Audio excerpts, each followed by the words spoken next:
लोकशाही आहे या राज्यामध्ये भारतीय जनता पार्टी ही सर्वात मोठी पार्टी। यांचं असं झालेलं आहे, रात गेली हिशोबात पोरग नाही नशिबात, अशी परिस्थिती या लोकांची चालू आहे।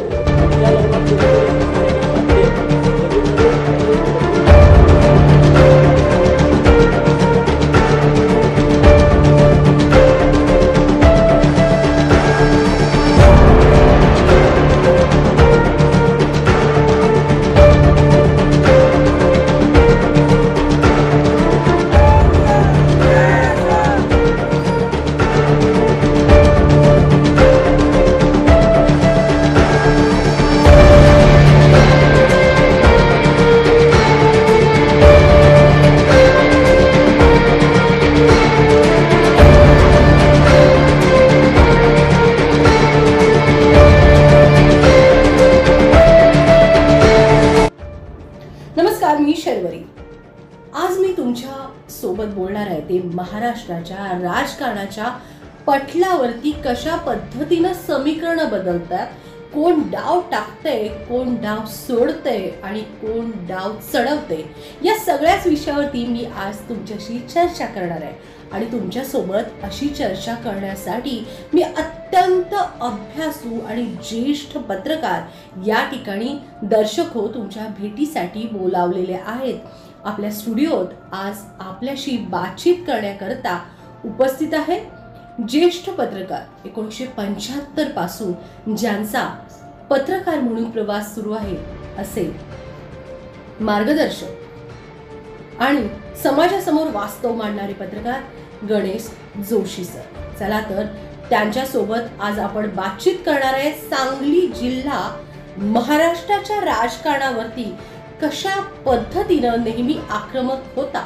पूर्वीही स्वर्गीयवासी वसंतदादा पाटील, स्वर्गीयवासी राजाराम बापू पाटील, त्याचप्रमाणे स्वर्गीयवासी जी.डी. पाटील, वि.स. पाटील, राजाराम बापू, आर.आर. पाटील, पतंगराव कदम हे सगळे राजकीय नेते यांनी सांगलीचा नावलौकिक संपूर्ण महाराष्ट्रात नाही तर संपूर्ण भारतात केला।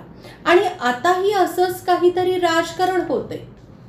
आमदार गोपीचंद पडळकर, भाजपाचे नवनिर्वाचित आमदार गोपीचंद पडळकर, धनगरांचे नेते, सध्या सांगली जिल्ह्यातील या आमदारांनी संपूर्ण महाराष्ट्रभर एका वादग्रस्त विधानामुळे चांगले चर्चेत आले, प्रसिद्धीच्या झोतात आले ते गोपीचंद पडळकर।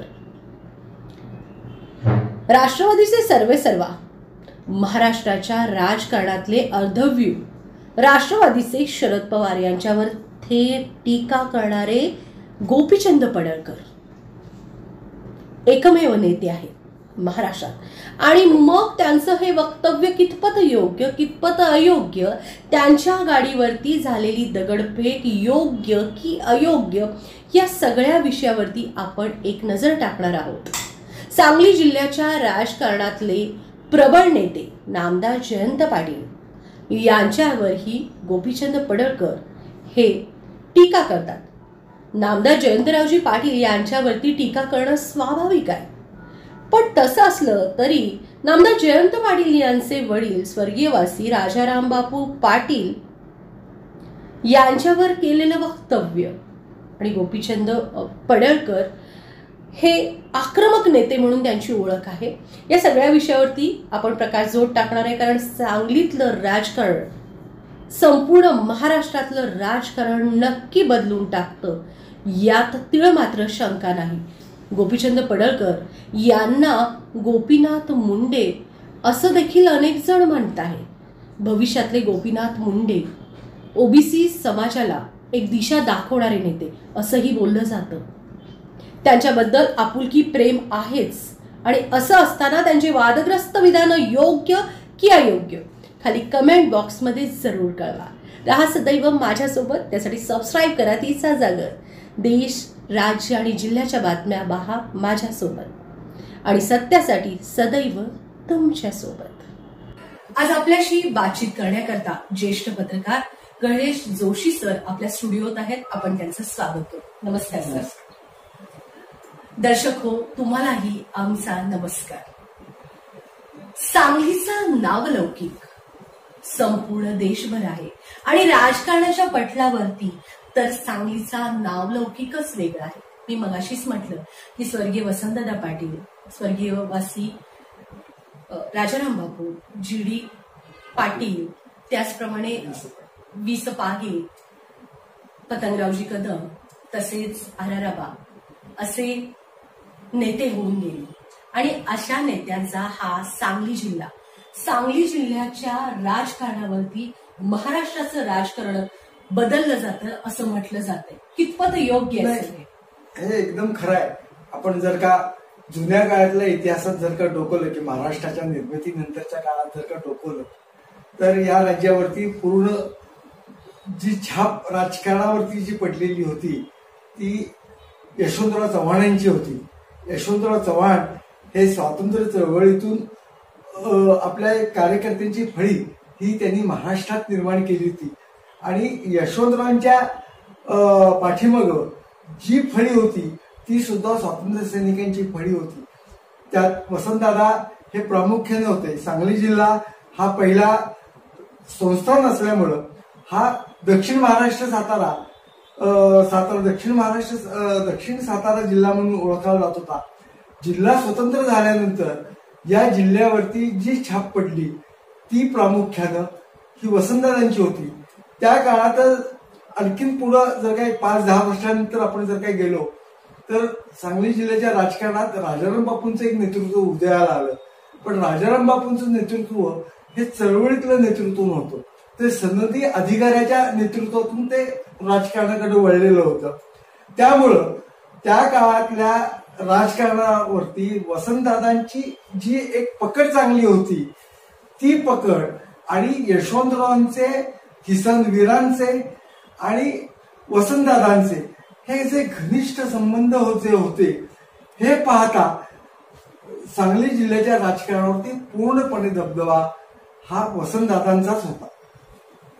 अगदी योग्य सांगितलं.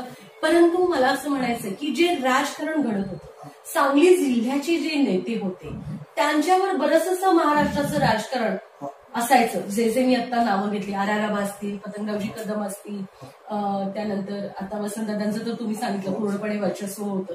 या संदर्भात नाही, या संदर्भात जर का आपण थोडंसं मी आधी घेऊन जातो तुम्हाला 2 सेकंद. दादांना प्रत्यक्षात राज्याच्या राजकारणात ते प्रदेशाध्यक्ष म्हणून त्या काळात ते रुजू झाले ते, पण मंत्रिमंडळात कधी सहभागी होत नव्हते. ते उशिरा सहभागी झाले आणि त्याच काळात राज्याच्या राजकारणामध्ये जिल्ह्याच्या राजकारणातून दादांनी उडी घेतलेली होती. त्यामुळं त्यांना आपली दुसरी पिढी ही सक्षम बनवायची होती आणि ती बनवण्यासाठी म्हणून दादांनी या सांगली जिल्ह्यातल्या अनेक राजकीय नेत्यांना, म्हणजे त्यावेळेला आपण देशमुख साहेबांचा आपण उल्लेख करू, शिवाजीराव देशमुखांचा. ते जिल्हा परिषदेत होते, त्याआधी तिथंच नोकरीला होते. त्यांना राजकारणात आणलं. आपले पुतणे विष्णू अण्णांना राजकारणात आणलं. तर ह्या लोकांच्या माध्यमातून दादांनी राज्याच्या राजकारणामध्ये जेव्हा पकड घेतली त्या स्थानी दादा गेल्यानंतर खऱ्या अर्थानं त्यावेळची दुसरी पिढी ही सांगली जिल्ह्याच्या राजकारणात सक्रिय झाली आणि सक्रिय झाल्यामुळं दादांचा एक मराठा बेस दबदबा आणि साखर लॉबी या दोन्हीमुळं ही जी लॉबी जी होती ही लॉबी संपूर्ण राज्यात त्यांनी प्रस्थापित केली.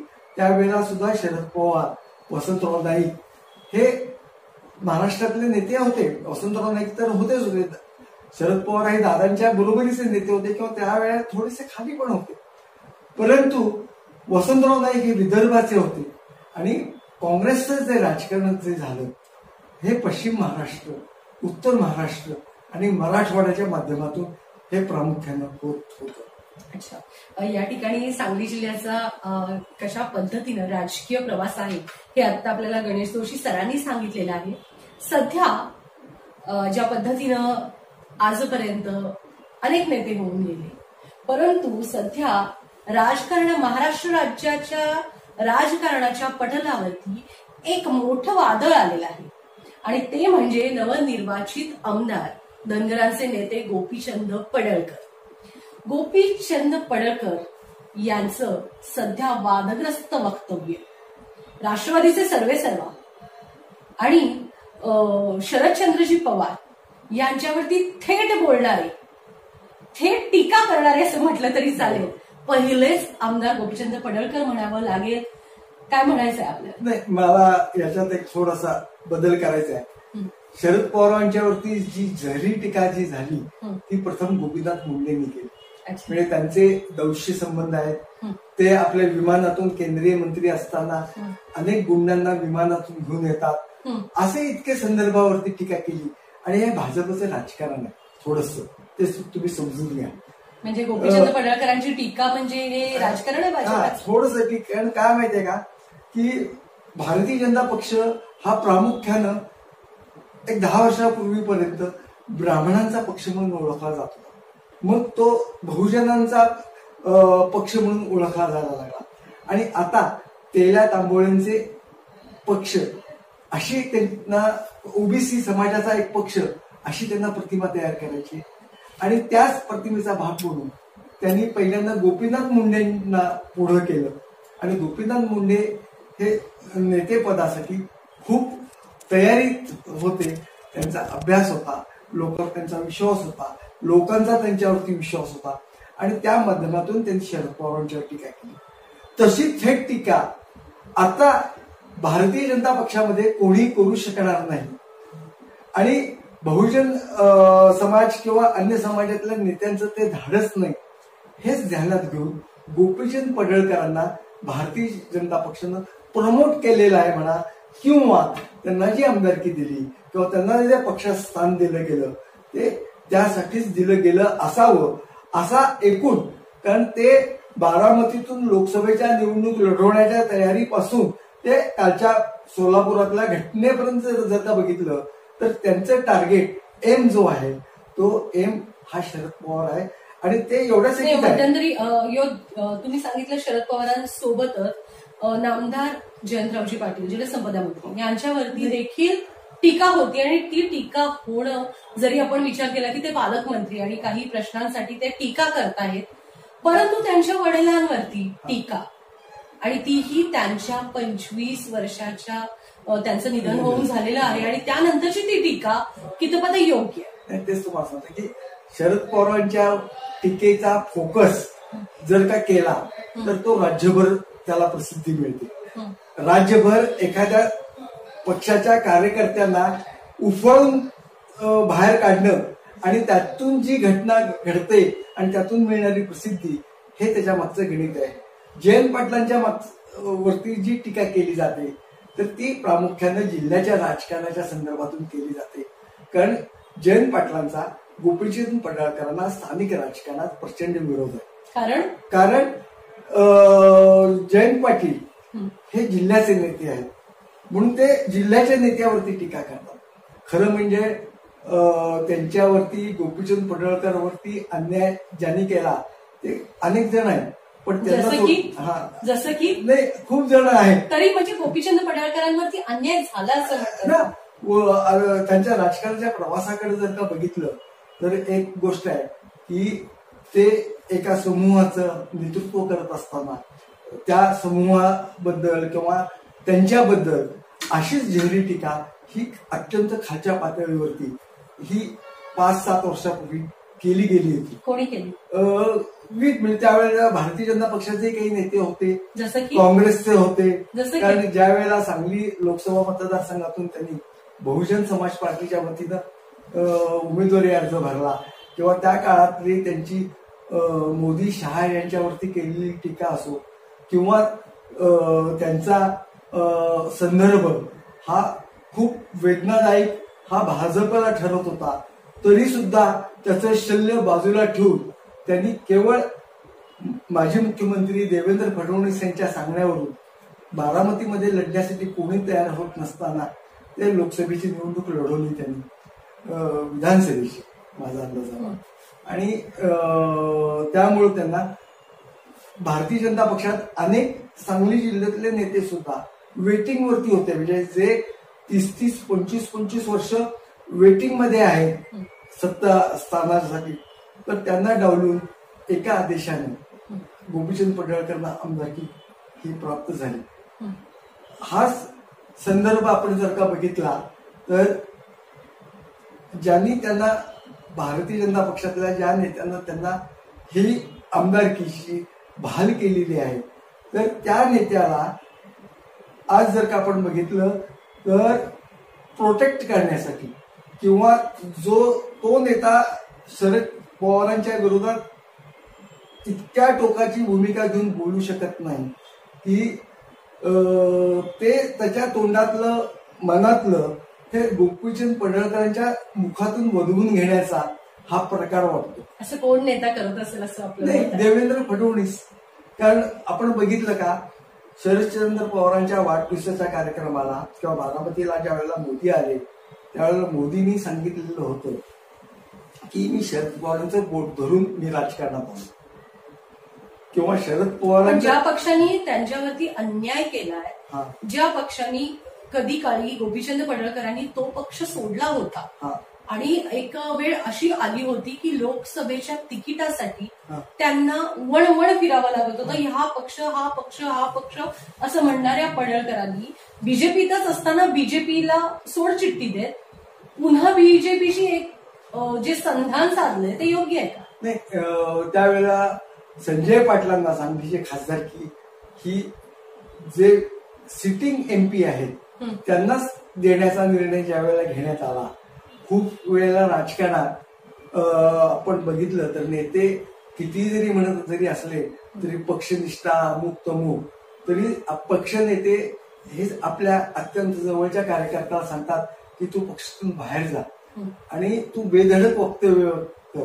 असं गोपीचंद पडळकरांना कोणत्या नेत्यानं सांगितलं असं? आता जो महाराष्ट्रातला मध्यंतरी मागं बोललं जात आणि कोणीतरी कुठला तर भाजपाचा नेता त्यांना मुलगा म्हणतो, असं कोण नेता? आता हे काय मला भाजपचं अंतर्गत राजकारण मला माहिती ओपनच सांगितलं होतं. चंद्रकांत दादा पाटील यांचं नाव येत होतं पुढे. चंद्रकांत दादांच्या पेक्षा सुद्धा राज्याच्या भाजपच्या आताच्या सगळ्या पक्षावरती जे नियंत्रण आहे ते पूर्णतः देवेंद्र फडणवीसांचं, अन्य कोणाचं नाही. म्हणजे त्यांची सुद्धा चंद्रकांत दादांची जी नेमणूक केली मुलगा असं कोणी मानलं होतं त्यावरती म्हणजे ते कर्ते जे आहेत ते पक्षाचे सर्व आहे आणि त्यांनाच हित तिकीट देता येणं शक्य नव्हतं. तेव्हा त्यांनी अशा तऱ्हेने त्यांना पक्षाच्या बाहेर काढलं आणि त्यावेळेला सुद्धा काही लोकांचं आता निवडणूक झाल्यानंतर म्हणतात की गोपीचंद पडळकरांनी सांगलीच्या लोकसभेच्या निवडणुकीच्या वेळेला जी मतं घेतली बहुजन समाजाची त्यामुळेच विशाल पाटलांचा पराभव झाला. नंतर विशाल पाटील निवडून आले असते. पण या म्हणण्याला काही फारसा अर्थ नाही. कारण हे विधानं जर का निवडणुकीच्या आधी जर का केली गेली असती तर ती आपण नक्की मनावरती घेतली असती. निवडणूक झाल्यानंतर अशा प्रकारचे वक्तव्य होणं हे चुकीचं आहे. पण दुसऱ्या बाजूला आपण जर का बघितलं तर शरद पवारांच्या वरती टोकाची भूमिका घेताना सुद्धा पडळकरांनी थोडासा भाषेचा संयम हा ठेवला पाहिजे. म्हणजे रात्र गेली हिशोबात आणि अमुक अमुक अमुक अशी वक्तव्य ही करू नये. शरद पवार 3.5 जिल्ह्याचे नेते आहेत. ते त्यांना वाटत असतील तर त्यांचं म्हणणं एक वेळ ठीक आहे, पण अशी जी वक्तव्य आहेत ही वक्तव्यासाठी महाराष्ट्र प्रसिद्ध नाही. म्हणजे हे पहिल्यांदाच घडलं. अशा पद्धतीचं राजकारण जे आहे किंवा अशा पद्धतीची भाषा जी आहे ती पहिल्यांदाच गोपीचंद पडळकर यांच्यावरही देखील टीका झाली. त्यांच्यावर टीका झाली. त्यांच्यावरतीही ज्यावेळी शरदचंद्रजी पवार किंवा अनेक राजकीय नेत्यांवर ज्यावेळी टीका होते त्यावेळी त्यांच्यावरतीही मोजरी टीका होते. हे माहीत असताना गोपीचंद पडळकर म्हणतात या मागचं कारण चांगलं असावं की वाईट? आता एक बघितलं का की म्हणजे हे बरेच जण म्हणतात नाही त्यांना मोठं व्हायचं म्हणून गोपीचंद पडळकरांचा स्वार्थ आहे, तर बरेच जण म्हणतात नाही तुम्ही आता ज्या पद्धतीने सांगितलं की हे बीजेपीनंच त्यांना बोलतं केलेलं आहे. मग हे चांगलं का वाईट? हे नेमकं काय आहे? काय झालं तुम्हाला सांगू. आपल्या राजकारणामध्ये 1980 नंतर जर का डोकवलं राजकारणात तर प्रत्येक समाजातल्या एकेका नेत्याला मोठं करून राजकारणात आणून सत्तेची सूत्र आपल्या ताब्यात ठेवण्याचं राजकारण हे काँग्रेसनंही केलं आणि तेच राजकारण सगळेच करतात. मग राष्ट्रवादी असेल, काँग्रेस असेल, बीजेपी, शिवसेना सगळेच जण राजकारण करताना दिसतात. त्यांचेही काल आपण पाहिलं की गोपीचंद पडळकर बोलले, लगेचच राष्ट्रवादीकडूनही त्यांच्या नेत्या बोलल्या समाजाच्या. असं होतंय. मग हे तेच म्हणतं की हे समाजाचं राजकारण चाललं. काय आहे, समाजातला आज जर का आपण बघितलं ओबीसीची आकडेवारी जाहीर करा म्हणून मागणी केली जाते. ही आकडेवारी उपस्थित झाल्यानंतर पहिला मला मुद्दा सांगा की चांगलं का वाईट? हे वाईट आहे. कारण का की समाजातल्या यापुढचं जेव्हा ही आकडेवारी येईल तेव्हा मला भीती अशी वाटते, एखाद्या ओबीसी समाजातला एखादा चांगला कार्यकर्ता असेल पण त्याच्या समाजामध्ये लोकसंख्या जर का कमी जर का असेल तर त्याला भविष्यात कोणताही राजकीय पक्ष हा मोठे होऊ देणार नाही. ज्या ओबीसी समाजामधला मोठा घटक आहे त्याच घटकातला माणसाला नेता बनवण्यासाठी राजकारणी प्रयत्न करणार. आणि म्हणजे क्वालिटी जे राजकारणी आहे, वैचारिक राजकारणी आहे, हे राजकारणात सहभागी होणार नाहीत. ज्यांचा समाज मोठा आहे त्या समाजाचे माणूस हा राजकारणात अधिक मोठा होऊ शकतो. आणि त्या दृष्टिकोनातून हे आपल्या देशाच्या राजकारणाला अत्यंत घातक आहे.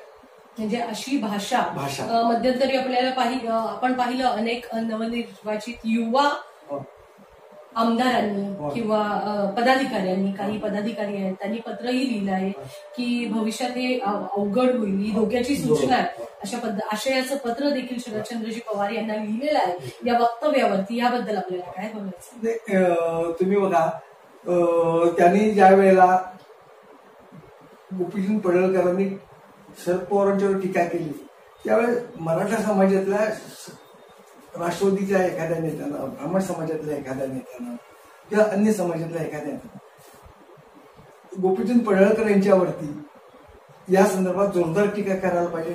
त्यांनी पुढे कोणाला आणतात? धनगर समाजातल्या माणसाला. राष्ट्रवादीनं पण तेच केलं. म्हणजे हा काय धनगरांचा प्रश्न आहे? हा राजकारणातल्या एका, म्हणजे मला स्वतःला सुद्धा शरद पवारांचं राजकारण मान्य नाही, पण तरी सुद्धा 1975 सालापासूनच्या राजकारणाकडे आपण एक जर का कटाक्ष जर का टाकला तर गेली 50 वर्ष महाराष्ट्राचं राजकारण हे शरद पवारांच्या केंद्रबिंदू भोवती फिरत आहे.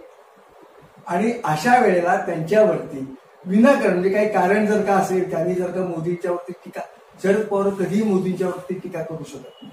मग गोपीचंद पडळकर हे शरद पवारांवर असतील, जयंतरावजी पाटील यांच्यावरती का टीका करतात ते तुम्ही सांगितलं की तो जिल्ह्याचा प्रश्न आहे आणि ते जिल्ह्यातले आमदार आहेत आणि जिल्ह्यातल्या जनतेसाठी बोलतात हे आपण मान्य करू. शरद पवारांवरती टीका का आणि अशा भाषेत का? काय कारण असं? आपण सांगितलं की भाजपाचं असू शकतं आणि काय कारण असू शकतं? त्याचं आपण ही आपली कमेंट कळवू शकता. खाली कमेंट बॉक्समध्ये आपली कमेंट जरूर कळवा सर. तर शरद पवारांच्या म्हणजे एक मधमाशाचं पोळं असतं, त्या मोठ्या पोळ्यावरती एक दगड मारला की त्या परिसर सगळा खाली असतो. तसं शरद पवारांचं जे राजकीय आयुष्य आहे ते पोळ्यासारखं आहे.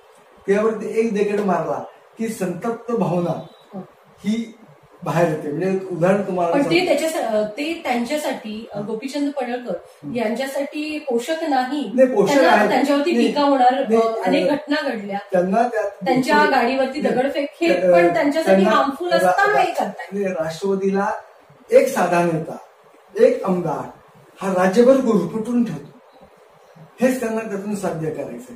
हे बघा, एखाद्या महात्मा गांधींच्या समाधीवरती एका माजी मुख्यमंत्र्यांनी नाच केला, त्याची देशभर प्रतिक्रिया नाही.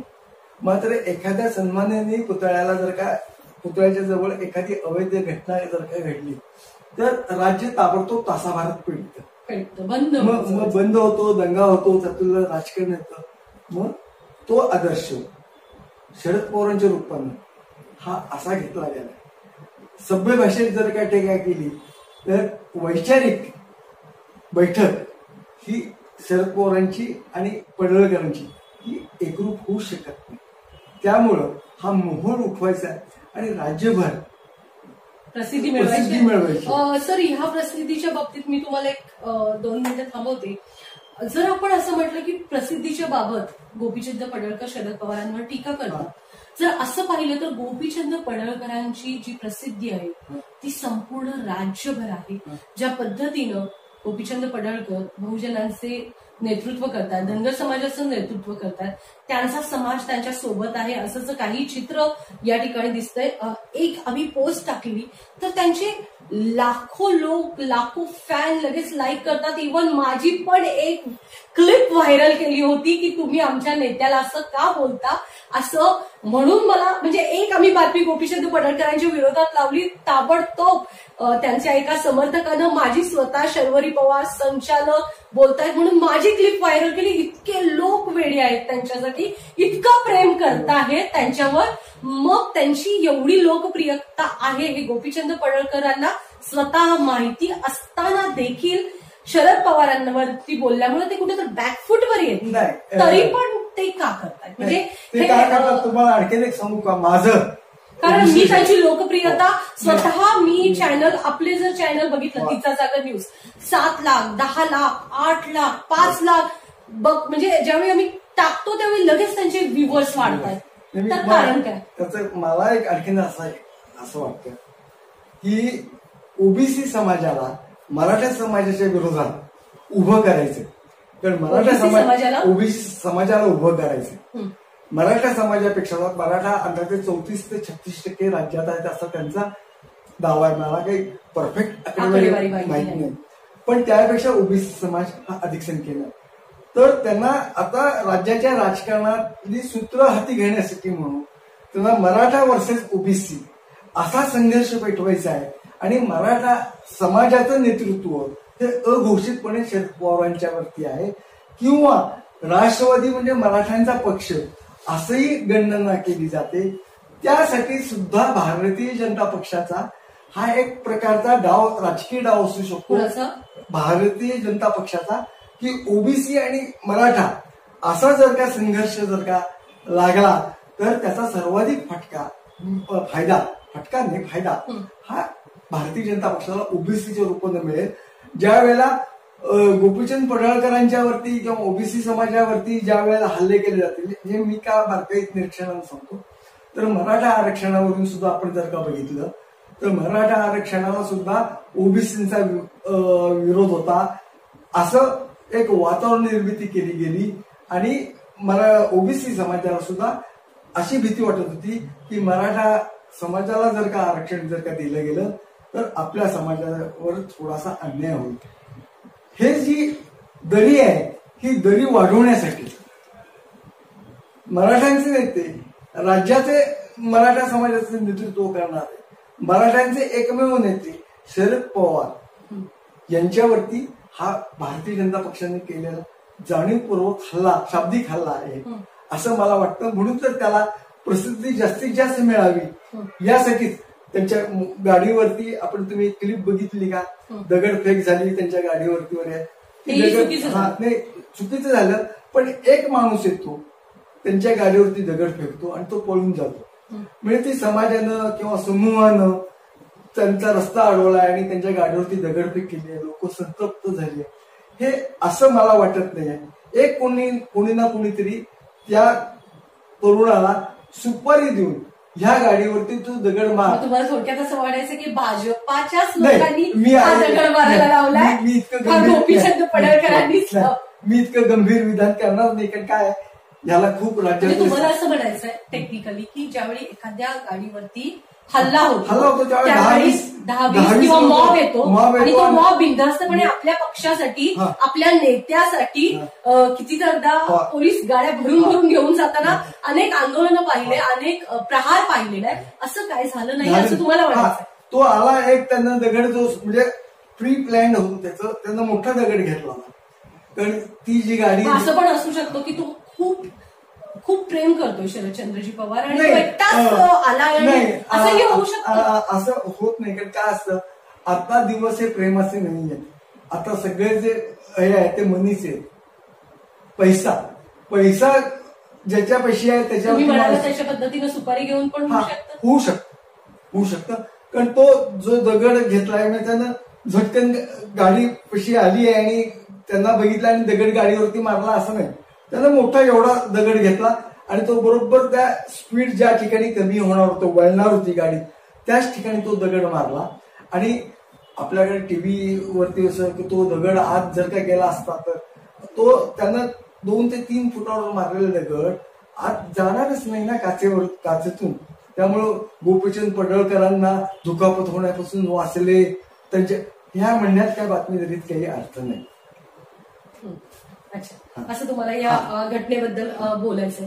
एकूणच दुसरी एक गोष्ट मला सांगावीशी वाटते, विचारावीशी वाटते तुम्हाला प्रश्न की तुम्ही म्हटलात की ओबीसी आरक्षण आणि मराठा आरक्षण आणि हे सगळं जे जातीय राजकारण चालू आहे ह्यामुळं महाराष्ट्राचं एकूणच नुकसान होत आहे असं वाटतंय का तुम्हाला? यंगस्टर्स जे आहेत, जे तरुण पिढी आहे की विनाकारण या सगळ्या राजकारणात जाती आणि जे मूळचे प्रश्न आहेत, जे आता सध्याचे प्रश्न आहे, आता सध्याचा जो विकास आहे तो खुंटला जातोय असं नाही का वाटतं? मी तुम्हाला सांगतो ना की पहिले हे दोन्ही हे सगळेच पक्ष आले, सगळे आले, पण मी तुम्हाला यशवंतराव चव्हाण यांनी जेव्हा स्वतंत्र महाराष्ट्राचा कलश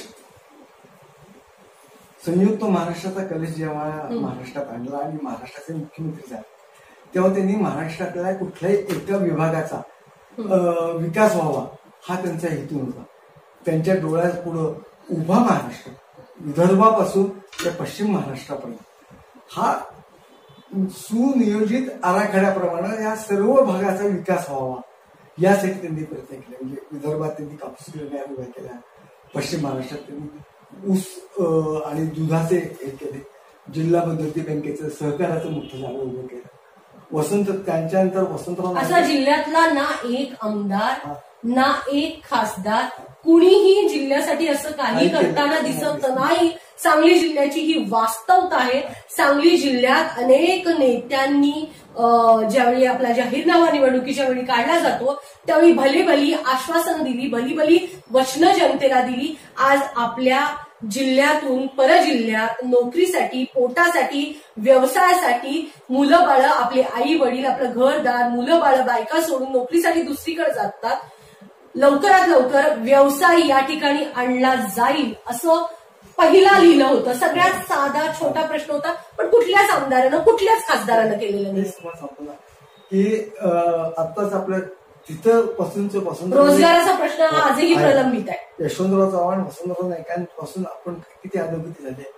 तर संयुक्त महाराष्ट्रासाठी ज्या 105 हुतात्म्यांनी राज्यातल्या जनतेने हुतात्म पत्करलं अखंड महाराष्ट्राच्या निर्मितीसाठी, तर देवेंद्र फडणवीस हे स्वतंत्र विदर्भाचा झाल्याशिवाय मी लग्न करणार नाही असं परवाच त्यांचं नुकतं वक्तव्य असलं, किंवा स्वतंत्र विदर्भ व्हायला पाहिजे, नागपूर राजधानी व्हायला पाहिजे. आणि तोच माणूस महाराष्ट्राच्या मुख्यमंत्रीपदी मुंबईत येऊन राहतो, काम पाहतो आणि त्यानंतर मग त्याला स्वतंत्र विदर्भ आठवत नाही. म्हणजे सत्ता मिळाली महाराष्ट्राची तर ती हवी आहे. त्या प्रश्नांसाठी देवेंद्रजी यांच्याशीच बोलणं गरजेचं आहे, कारण या प्रश्नाची उत्तरं आपल्याला तेच देऊ शकतात. थेट त्यांना हे प्रश्न केले पाहिजे. तर एक सगळंच बघितलं तर सगळा जो स्तर जो आहे हा खूप खालवलेला आहे. गलिच्छ राजकारण आहे आणि पक्षीय राजकारणामध्ये सुद्धा जातीचं राजकारण आलेलं आहे. आणि कोरोनाच्या काळात ज्या पद्धतीनं ही सगळीच मंडळी राजकारण करतात ते अत्यंत लज्जास्पद आणि क्लेशदायी आहे. फक्त एक मला त्या गोपीचंद पडळकरांचं एक म्हणजे भारतीय जनता पक्षाचं आवडलं.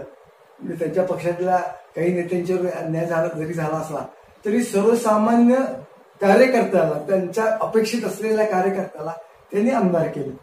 ही गोष्ट भारतीय जनता पक्षानं त्यांच्या नेत्याचा एका कार्यकर्त्याला कोणतेही सबळ कारण नसताना सुद्धा आमदारकी दिलेला शब्द पाळला पडळकरांच्या बाबतीत.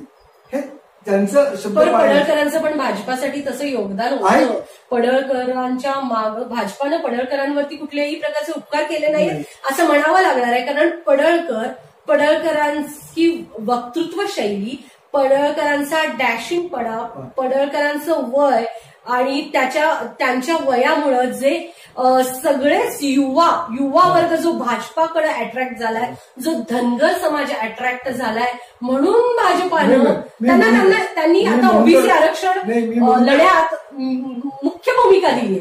म्हणजे त्याचा स्वार्थच होता पडळकरांना आमदारकी देण्याचा भाजपाचा. म्हणून तर मी म्हटलं ना की आता हा ओबीसी समाजाला एकरूप करून भारतीय जनता पक्ष हा मराठा समाजातल्या 34% शह देण्याचा म्हणजे हा राजकीय डाव आहे. थोडक्यातच तुम्हाला असं म्हणायचं की भाजपा जातीय राजकारण करते. हा म्हणजे इतर पक्ष मराठा राजकारण करते. नाही मी तुम्हाला तर राहिलेला समाज हा सर्वच राजकीय पक्ष एक कम्युनिस्ट जर का सोडले तर सर्व राजकीय पक्ष काँग्रेस, राष्ट्रवादी, भारतीय जनता पक्ष, समाजवादी सगळे अगदी हे सगळे पक्ष जातीच राजकारण करतात.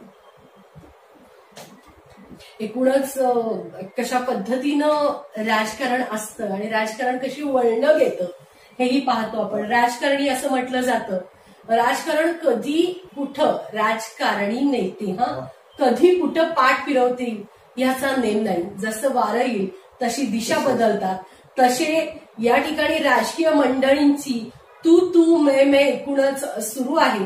गोपीचंद पडळकरांची ही भूमिका योग्य का अयोग्य, आम्ही नाण्याच्या दोन्ही बाजू दाखवण्याचा प्रयत्न केला.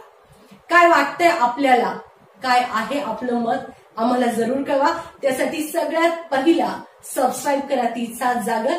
फेसबुकवरती तिचा जागर पेज ही लाईक करायला विसरू नका. आणि हो, तिचा जागर युट्यूबवरती जाऊन बेल आयकॉन दाबा, जेणेकरून तुम्हाला आमचे सारे अपडेट्स येत राहतील. सर, एकूणच आमच्या दर्शकांना आपल्याला काय सांगावं असं वाटतंय? नाही, आता हा तुम्ही जो विषय घेतला हा अत्यंत ज्वलंत आहे आणि अशा विषयावरती चर्चा ही होणं हे समाज माध्यमाच्या दृष्टिकोनातून अतिशय हितावह आहे. कारण या गोष्टी इतक्या स्पष्टपणे कोणीही मांडत नाही.